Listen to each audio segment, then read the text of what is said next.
Coronavirus et détenus libérés, hors de question que mes parents confinés accueillent leur fils. C'est une des mesures exceptionnelles prises. Avec cette crise du coronavirus, des détenus peuvent être libérés sous certaines conditions, afin de soulager le travail des gardiens et réduire les tensions qui règnent au sein des établissements pénitentiaires. Mais où seront accueillis ces détenus une fois dehors? Le frère d'Afida, prénom d'emprunt, bruxellois, a 53 ans. Multirécidiviste, purgeant une énième peine de prison depuis septembre 2018, il entre dans les critères pour quitter sa cellule.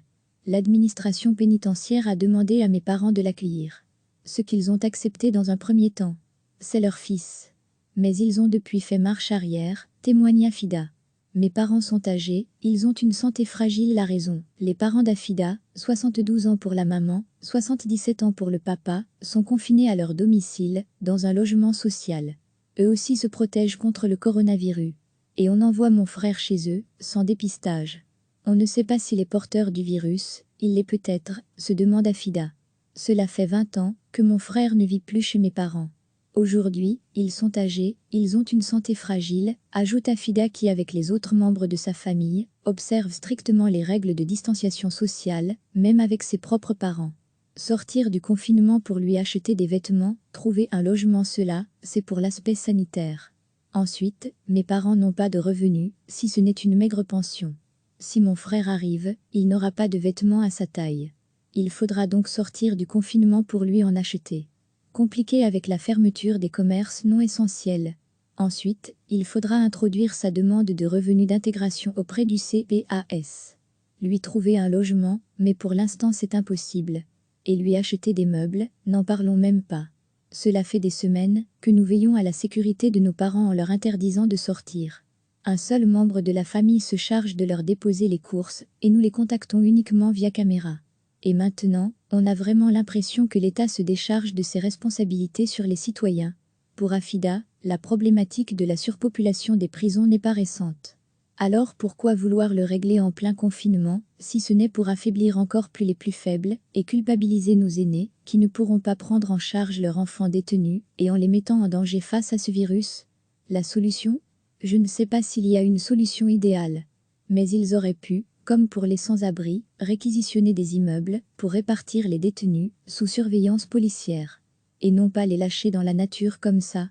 Normalement, la sortie d'un détenu se fait avec un accompagnement. Mais aujourd'hui, nous sommes en confinement et il n'y a pas assez de personnel pour gérer cet accompagnement et son suivi.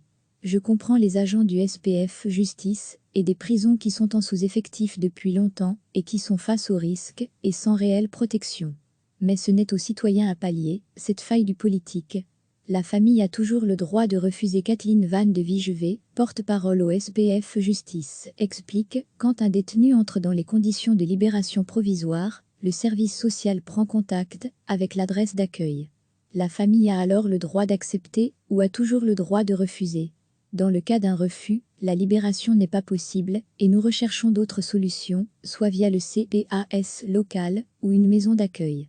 De plus, un détenu testé positivement au Covid-19 n'est pas libéré, assure la porte-parole, mais mis à l'isolement médical. Cet épisode a de toute manière été mal vécu par sa famille. Elle utilise une expression forte, on a l'impression qu'on envoie la mort à nos parents. L'État nous retourne les uns contre les autres, comme une arme mortelle. Il est hors de question que mon frère puisse poser un pied chez mes parents. On sécurise nos parents, on sécurise nos enfants. Ce n'est pas parce que le SPF a décidé de désengorger nos prisons qu'on va mettre nos aînés en danger. Recevez chaque matin l'essentiel de l'actualité. C'est une des mesures exceptionnelles prises. Avec cette crise du coronavirus, des détenus peuvent être libérés sous certaines conditions, afin de soulager le travail des gardiens et réduire les tensions qui règnent au sein des établissements pénitentiaires. Mais où seront accueillis ces détenus une fois dehors? Le frère d'Afida, prénom d'emprunt, bruxellois, a 53 ans. Multirécidiviste, purgeant une énième peine de prison depuis septembre 2018, il entre dans les critères pour quitter sa cellule. L'administration pénitentiaire a demandé à mes parents de l'accueillir. Ce qu'ils ont accepté dans un premier temps. C'est leur fils. Mais ils ont depuis fait marche arrière, témoigne Afida. Mes parents sont âgés, ils ont une santé fragile. La raison. Les parents d'Afida, 72 ans pour la maman, 77 ans pour le papa, sont confinés à leur domicile, dans un logement social. Eux aussi se protègent contre le coronavirus. Et on envoie mon frère chez eux, sans dépistage. On ne sait pas s'il est porteur du virus, il l'est peut-être, se demande Afida. Cela fait 20 ans que mon frère ne vit plus chez mes parents. Aujourd'hui, ils sont âgés, ils ont une santé fragile, ajoute Afida qui, avec les autres membres de sa famille, observe strictement les règles de distanciation sociale, même avec ses propres parents. Sortir du confinement pour lui acheter des vêtements, trouver un logement, cela, c'est pour l'aspect sanitaire. Ensuite, mes parents n'ont pas de revenus, si ce n'est une maigre pension. Si mon frère arrive, il n'aura pas de vêtements à sa taille. Il faudra donc sortir du confinement pour lui en acheter.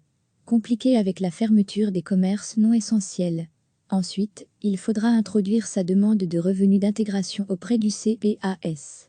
Lui trouver un logement, mais pour l'instant c'est impossible. Et lui acheter des meubles, n'en parlons même pas. Cela fait des semaines que nous veillons à la sécurité de nos parents en leur interdisant de sortir.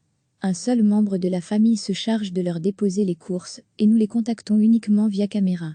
Et maintenant, on a vraiment l'impression que l'État se décharge de ses responsabilités sur les citoyens. Pour Afida, la problématique de la surpopulation des prisons n'est pas récente. Alors pourquoi vouloir le régler en plein confinement, si ce n'est pour affaiblir encore plus les plus faibles, et culpabiliser nos aînés, qui ne pourront pas prendre en charge leurs enfants détenus, et en les mettant en danger face à ce virus? La solution? Je ne sais pas s'il y a une solution idéale. Mais ils auraient pu, comme pour les sans-abri, réquisitionner des immeubles pour répartir les détenus sous surveillance policière. Et non pas les lâcher dans la nature comme ça. Normalement, la sortie d'un détenu se fait avec un accompagnement. Mais aujourd'hui, nous sommes en confinement et il n'y a pas assez de personnel pour gérer cet accompagnement et son suivi. Je comprends les agents du SPF Justice et des prisons qui sont en sous-effectif depuis longtemps et qui sont face aux risques et sans réelle protection. Mais ce n'est aux citoyens à pallier cette faille du politique. La famille a toujours le droit de refuser. Kathleen Van de Vigevet, porte-parole au SPF Justice, explique « Quand un détenu entre dans les conditions de libération provisoire, le service social prend contact avec l'adresse d'accueil. La famille a alors le droit d'accepter ou a toujours le droit de refuser. Dans le cas d'un refus, la libération n'est pas possible et nous recherchons d'autres solutions, soit via le CPAS local ou une maison d'accueil. De plus, un détenu testé positivement au Covid-19 n'est pas libéré, assure la porte-parole, mais mis à l'isolement médical. Cet épisode a de toute manière été mal vécu par sa famille. Elle utilise une expression forte, on a l'impression qu'on envoie la mort à nos parents. L'État nous retourne les uns contre les autres, comme une arme mortelle. Il est hors de question que mon frère puisse poser un pied chez mes parents. On sécurise nos parents, on sécurise nos enfants. Ce n'est pas parce que le SPF a décidé de désengorger nos prisons qu'on va mettre nos aînés en danger. Cliquez sur s'abonner pour recevoir les dernières nouvelles.